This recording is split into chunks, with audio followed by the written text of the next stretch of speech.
Ang isineshare kong video sa inyo ngayon ay ang niluto ko sinigang na manok. Siya nga pala, ito ay experiment. Nilaga ko muna ang karning manok sa hiwalay na tubig. Tapos ako ay nanggisa. Tapos nung nagisa ko na lahat, saka ko lang ibinuhos itong nilagang manok sa ibabaw. Pwede pala yun guys, kaya malambot na agad ang manok. Pwede pala ang ganon, malambot na agad ang manok. Oh, ganun pala yung guys. Maraming salamat. Paalam. Hi guys, ang isineshare ko sa inyo ay ang aking sinigang na manok. Experiment ko nga pala ito. Una kong pinakuluan ng karne ng manok.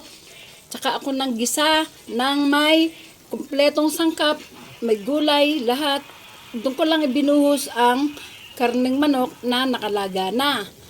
Pwede pala yun guys, mas madali pa, malambot na agad ang sinigang na manok. O yan po guys, maraming salamat, paalam.